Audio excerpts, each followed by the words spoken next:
Leadership isn't tested when things are going your way, when there's calm.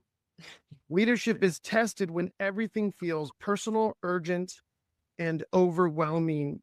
We've all been there, reacting in a way that we later regret, saying something sharp, shutting down, or spiraling. But here's the truth: emotional reactivity doesn't disqualify us as leaders, but avoiding it does. Let me say that one more time. Emotional reactivity doesn't disqualify us as leaders because everybody's guilty, but avoiding this experience does.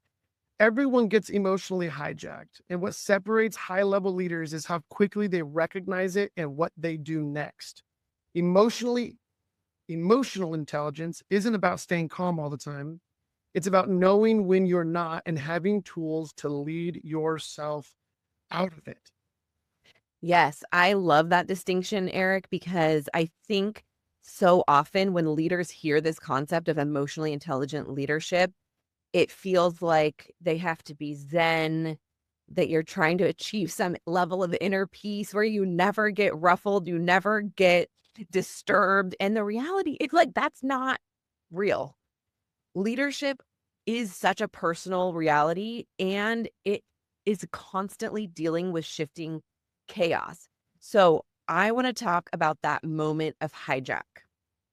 When you're emotionally reactive, when we experience that trigger and now we're getting hijacked, help us understand what's going on under the surface and why is it that people, leaders, often get stuck there in that hijacked space?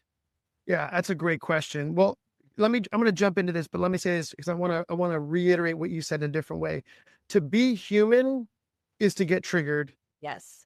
To be human is to get hijacked at times. To be human is to find ourselves what we call pinballing, just bouncing around from one emotion to the next, feeling unsettled, disrupted, and oftentimes derailed, right? And so suddenly, we're bringing a less great version of ourselves to a situation. But let me say this: reactivity is more often a default, not a decision. No, nobody makes a choice, a conscious choice to be nasty, to be sarcastic, to be biting, to hurt somebody's feelings, to yell and scream and curse at another person. Like those aren't decisions we make in our conscious realm. Those are subconscious responses or default responses. It's not about anger. It's about being emotionally hijacked when emotions override intention. And many leaders aren't aware it's happening until after the fact when the damage has already been done. Yeah. High pressure situations, unspoken expectations, and personal triggers all accelerate this experience of reactivity. And here's the good news is that we often, when we get triggered and hijacked, I think more often than not, we feel, once we recognize it's happened, we feel shame, we feel regret, we feel guilt, and I think if what we need to do is we need to start by flipping the script on that experience rather than seeing these as some form of judgment against ourselves. If we could flip the script and see these triggers and hijacked experiences more as signals, as indicators, like we talk about this with our clients. If we can, when we're driving down the road and we have all of these, indicators on the dashboard of our car, letting us know what's happening in a part of the car that we're not aware of. And those indicators are not shaming us. When the fuel tank is low and the light goes on, it's not saying you're a bad owner of a car. Right. Why put gas in the car? Or if there's, low windshield wiper fluid, or there's low tire pressure, or there's, a check engine light that comes on. Those are not condemning, judgmental indicators. They are simply signs letting us know that something's going on in beneath the hood. I think for us as humans, as leaders, if we can remember that these triggers and hijacked experiences are just indicators letting us know, hey, something is being disrupted internally for us.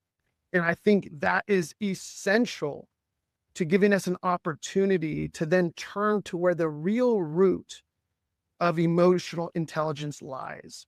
And let me explain it this way, that this conversation all goes back to the first quadrant of the EQ matrix, which we covered in the first season of our podcast. And so our listeners can go back and listen to that episode or dig into one of our other resources on the EQ matrix. But it goes back to the practice of self-awareness. And when we're reactive and we're blowing up and we're freaking out, whether it's passive aggressive or passive aggressive, in that moment, we're not practicing self-awareness. What we're really doing is we're trying to regain control of our circumstances. And flying off the handle sometimes feels like we're regaining control. We're not. And so the practice of self-awareness is essential. Leaders who lack self-awareness are led by their emotions instead of knowing how to lead through those emotions. And most people fail to pause and ask this simple question: what's really going on here? And we teach leaders to notice the patterns. What triggers you? How did you respond? What are the costs of your response? And so it's really important for us and our listeners to understand that for all of us, we're going to get triggered, but how we respond and learning the discipline of recognizing, hey, this is actually an opportunity for me to practice some self-awareness so that I can recalibrate and lead through the emotion instead of being hijacked and derailed by those emotions.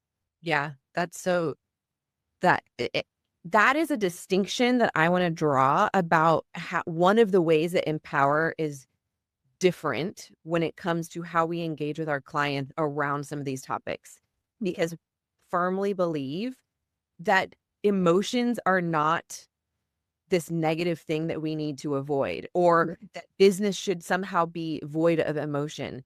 The reality is that we are integrated whole human beings. And when we show up to work, we are come with what happened earlier in the day. We're coming with the backstory of our lives. We're coming with feelings and emotions. And to expect people to be able to divorce themselves from that is unrealistic. But it's a message that leaders and people in the corporate world often receive. Instead, we like to help them understand that if you don't learn how to recognize your emotions, you will be ruled by them. That's right. Wait, they're not an enemy. They're not something to be feared. They are, as you said, indicator lights. They're things that help us know what's going on underneath the hood. They're actually really helpful tools if we learn how to use them. So let me ask you this then. Speaking of learning how to use them, once you've noticed that you've been triggered, what does it actually look like to lead yourself in that moment? Because another distinction for Empower is that we don't look at self-awareness as this navel-gazing experience. We look at it as the first step to then being able to lead yourself to a better space. Yeah. Yeah. I love that. It's a great question. And in our language, we talk about it as the first step on the path of personal responsibility. Right. Right. When we're triggered and hijacked, that's on us. We want to blame people or circumstances for why we have hijacked thoughts, emotions, or even physical experiences. But the reality is that the trigger and hijack is always our interpretation of what's going on around us. And so the idea of taking 100% personal responsibility is not to absolve other people or the world from its own responsibility. But it's about us remembering that we can't control the world. We can only be in control of our attitudes and our behaviors, how we respond to anything. So let me start here. The first step is in personal responsibility is in practicing self-awareness is, observing and asking this question, like, what's going on? What has actually happened? And then asking a follow-up question, like, what's the story? What's the narrative that I'm living in right now, that I'm reacting or responding this way? Do I feel unseen, unheard? Do I feel like somebody isn't respecting me or somebody isn't giving me an opportunity to speak in a meeting? Do I feel belittled? Do I feel like somebody, has some kind of grudge against me? Right? These are all the narratives that are at play. I'm not smart enough. I'm not good looking enough. I don't have enough money, whatever the case is. But just paying attention to the narratives, I think that are shaping the way that we interpret our life experiences. And I think it's really important that we have to name these narratives. And because if we don't name them, then they have power over us. But as soon as we name it, that power shrinks. And then from there, we can make a conscious decision to reflect on what's going on.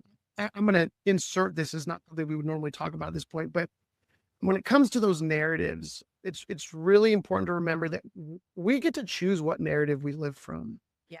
I like to call this the great exchange. Whenever we discover a story or a narrative that we're operating from that causes us to operate from insecurity, fear, resentment, frustration, bitterness, unforgiveness, we get to choose to exchange those unhelpful narratives. Some of those narratives, were the seeds of those narratives were planted when we were little kids. Right. And yes, therapy is incredibly helpful in undoing some of that. But the good news is whenever we recognize a narrative that is not serving us and helping us be a better version of ourselves, we get to make an exchange and choose a narrative that is empowering, that does reflect the reality of who we are and who we want to be in the world today. But I think, slowing down, recognizing that we're triggered, observing what's going on, asking the hard question, why am I, reacting this way and responding so strongly? What am I so afraid of is a really powerful question. And then in the midst of that, there's this powerful question that we'll come back to, but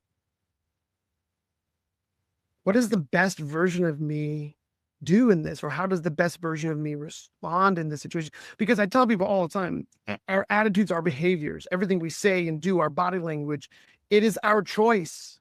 And we're either going to allow the choices we make to come from a subconscious level of reactivity, or we're going to push that into the conscious realm to take responsibility so that we get to make a choice, a conscious choice about how we want to show up and how we want to respond in those situations. That's right. So given that, I'd love if let's give our listeners some examples of how this plays out. In season 2, we've committed, we're going to share some client stories, but we're also going to share potentially some stories in our own lives of how this plays out, because we remind our clients about this all the time. These tools are applicable in every space of your life. So what's your story that you want to share about how you've recently been triggered or had a client that was? Well, truth be told, I've got multiple stories, I think, from every single day of my life, because as a human, I get triggered quite a bit. And I also still get hijacked, even as many years as we've been practicing this. I was out of state this last week, working with a client, and then I stayed over and spent a couple of days playing in a golf tournament with this client, who's also a friend of mine, because we build friendships with our clients. Yes. Go figure. And we're in this tournament, and we're playing a 2-man team against another 2-man team. It's 9 holes of competitive golf, and whoever gets the best score on that hole wins for their team. And we're into a particular match, and it was getting heated, right? Because it's a very close match. We're neck and neck, and all of a sudden we're on the putting green. For those of you who recognize golf, know what I'm talking about. We're on the putting green, and one of our opponents was getting ready to putt. And all of a sudden he looks across at my teammate, who was standing on the opposite side of the hole from our competitor. And he looks at him and he says, "What are you doing over there? Are you just dancing around, or do you mind if I hit my putt?" Now, there was confusion in that moment, because my teammate thought that he should have putted first because his ball was further away from the hole. And in golf, the person who's furthest away, it's their turn next. But the competitor was already heated because he had hit a few bad shots on that hole. He was not having his best round of golf, and he was clearly triggered and hijacked and potentially pinballing a little bit. And in his frustration with himself, then projected that and was pretty caustic toward my team member. And so I just looked at my team member and I waved him off and said, "Just don't worry about it." He's looking at me like, "What are you talking about? Like, I'm supposed to go first. I'm further out. Don't worry about it." But internally, I got super triggered, because I'm like, "How dare you treat my team member like this? Are you kidding me?" And I immediately I felt all the emotions, and my chest tightened. I felt my fist kind of starting to tighten up a little bit. And started feeling a little hijacked, because I was protective of my team member. I'm like, "Don't get my guy off his game just because you're off your game." And it's funny, because that's often what happens in social situations.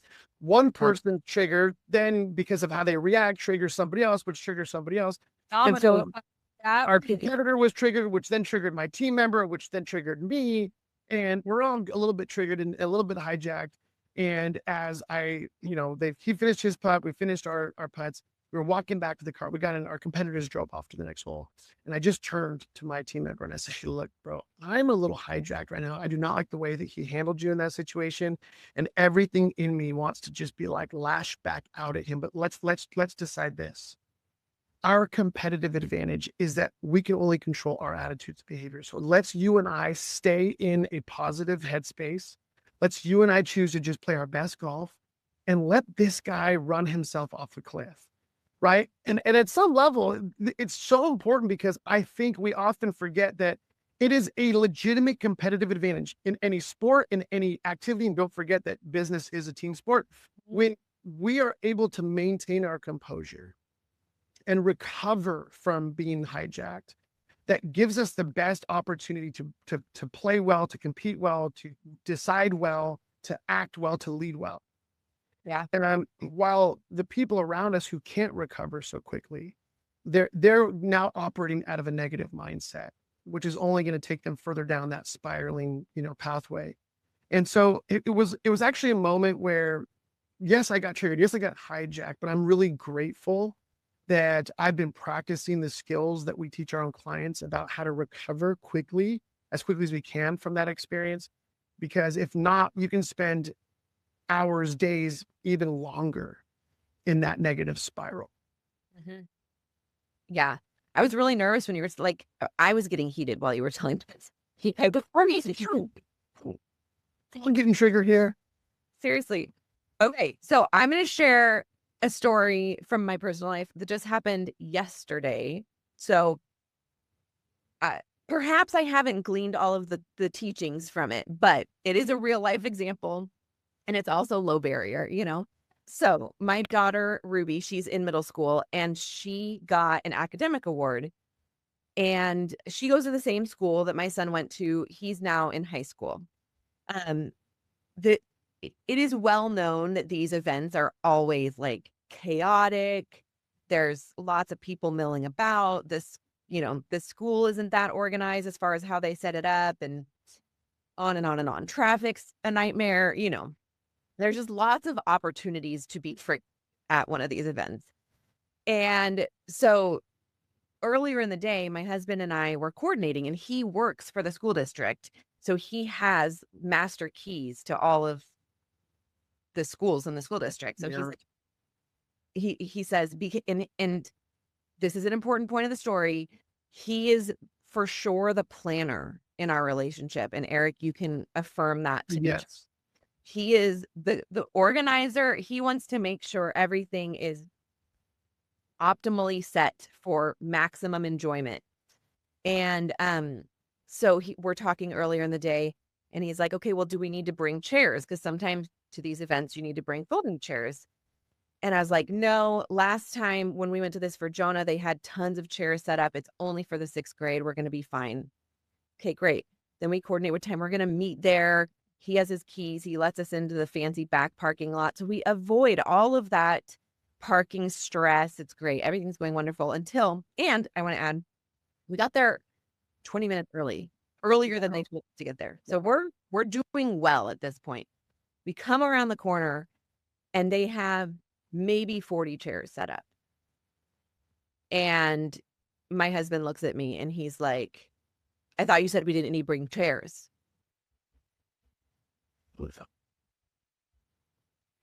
The chairs at this point were there like 20 minutes before the kids had to get there. So we're like a half hour early to this event. The chairs are already all occupied, which means my family and I, including my parents who are both in their 70s, are standing for this remainder of this activity. God. And so I am immediately like triggered because I know that my husband's gonna be frustrated. I know that he suggested that I bring chairs and I didn't do it. And frankly, I'm pissed that I have to stand now for the next hour and a half. And so of course I'm not responding in the optimal version of Dawn at this moment. And I'm like reactive. I'm feeling defensive. I'm feeling blamed. Drew makes a few more comments. My 15-year-old son pipes in like, "Yeah, mom, great job." because he's a 15-year-old. And I just can't, I'm losing my cool. And so when I lose my cool, then this is a helpful note. Once you start paying attention to these things, you notice what your default responses are. Yeah. Your tendencies. Yeah. Your tendencies. My default responses in those moments, one is absolutely to blame shift. So like, it wasn't me. They said that they were going to have chairs set up, all of that stuff. But then it's to get really quiet, to detach, to like, don't talk to me about it, type of behavior. And that's exactly what I did. And I was going down that path. Of being really sorry for myself, really reactive and frustrated. But because I know our tools, I just needed some time. And then I was able to lead myself out of it. And one of the tools that I use to lead myself out of those situations is humor, and be able to reconnect with my husband and my son and be like, you were right. I should have brought chairs. And if you keep talking about it, I will stab you in your sleep tonight. So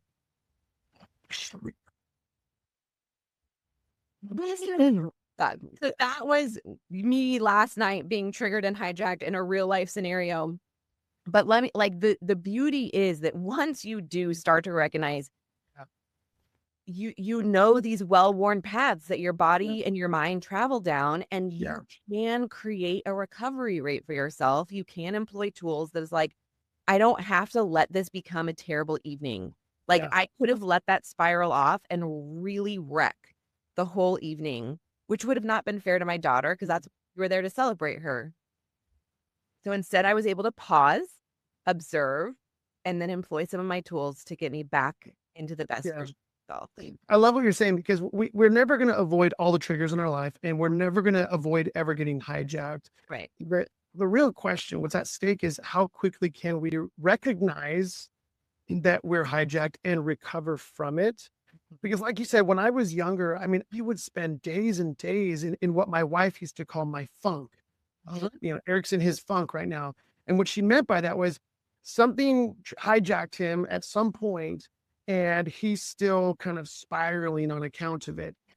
And the hard thing is it's not just me I'm paying the price because I'm stuck in this crappy mindset. But it's also the way it impacts our environment.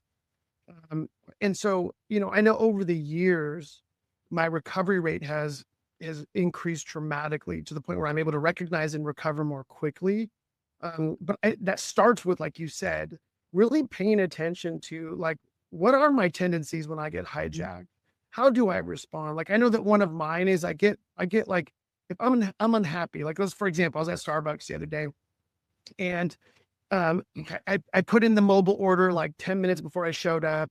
My drink's there, but my egg white bites, which I love, are not there. Love egg white bites. I know, love those, protein, right? And so I don't know, did somebody take them accidentally, or did somebody steal them? I'm always convinced somebody's out to get me in that moment. Somebody either took my egg white bites on purpose. Yeah. Or the guy who's making the food, down the counter is purposefully ignoring my order. Whatever the case was, in that moment, I remember I started like grumbling under my breath. I'm stood there, right where they leave everybody's mobile orders, and I'm grumbling under my breath. And I suddenly go, what am I doing? And then I recognize, I kind of start thinking about my body language. Oh, I know what's going on. I'm trying to make a not so subtle attempt at letting them know that I'm unhappy and injustice has happened, and they need to like drop everything to fix whatever I'm unhappy about. Yeah. And that is like I'm the poster child for, like, I'm going to make everybody else responsible for my attitudes, my behavior, instead of just asking the person, hey, I'm sorry, I just want to check in to see if, those egg white bites came out, maybe somebody accidentally took them, rather than giving everybody the best. They're working hard. Somebody didn't, maliciously steal my egg white bites. But it was just that moment of recognizing, oh, this is what happens to me when I am hijacked. I get really snippy, and I want everybody in the world to know that I'm unhappy and that everybody needs to drop everything to make my life better. But it's recognizing it that actually becomes the opportunity to choose, okay, who do I want to be right now? How do I want to respond? And how do I want to impact my environment? And that's why we say that these tools lead to freedom, because you actually were able to pause and choose how you wanted to proceed. That's right. That is incredible freedom, because so many of us, as we've talked about, feel like it's a default. Like, I don't get to choose.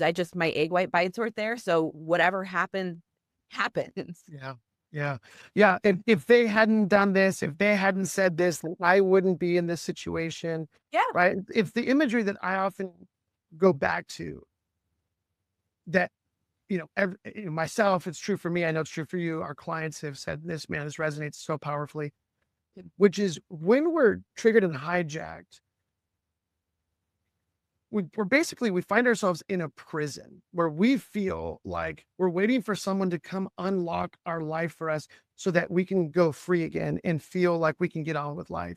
Yeah. When all the while the key is in our own pocket. And I think what we're talking about right now is recognizing that we are the only ones who hold the keys to our own freedom.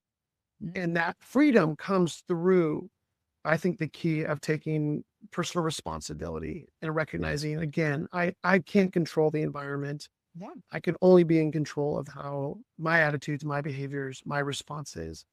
So let me take us into some thoughts as we kind of come towards the end of our episode here. I want to encourage our listeners, right? Because we've shared some stories, but I'd encourage our listeners, think about just the last couple of days. And when was the last time you recognized that you were hijacked?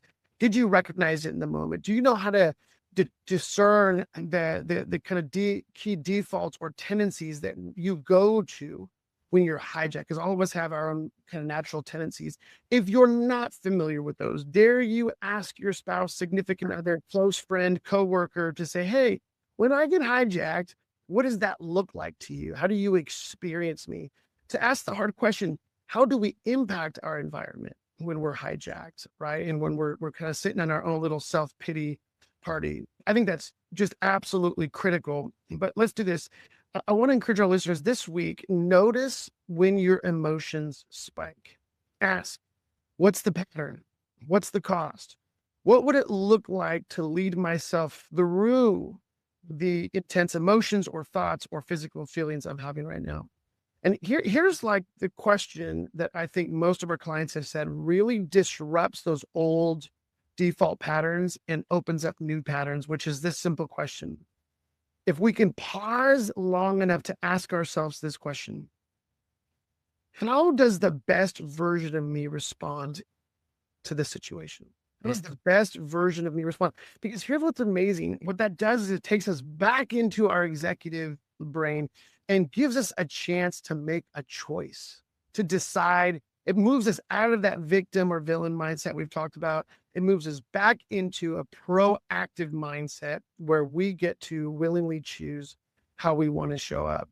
Self-awareness is the getting triggered and hijacked are the signals that give us a chance to then press down into self-awareness. And then self-leadership is our opportunity to respond in freedom. That's right. And I want to remind our listeners of this. Leadership, just like anything else, is not about being perfect. It is about practicing. And the same is true when it comes to self-awareness. Every moment is another opportunity to practice. And you get to choose if you're going to choose intention over impulse. Ooh. When you're in that moment, that can be that triggering moment, you get to choose. Am I going to choose my impulse, my default responses, or am I going to choose to move forward with intention? When you're able to make those decisions, you're starting to notice that going on in your brain. You are becoming the kind of leader people want to follow. And it is a habit. It is a practice. It's not a journey towards perfection by any means, because you and I both say we still struggle with this stuff all the time. All the time. All the time. All right. Well, our wonderful listeners, thanks for tuning in. If this hits home, we want to encourage you to share this episode with somebody else who's navigating pressure in their life and in their leadership. And make sure you're subscribed, because next week we're tackling another leadership challenge, which is avoiding hard conversations. Bum, bum, bum, bum. Right. We've all got to have them. We've got to do it. But what does that look like? And why do we not do it? And we're excited to be with you next time.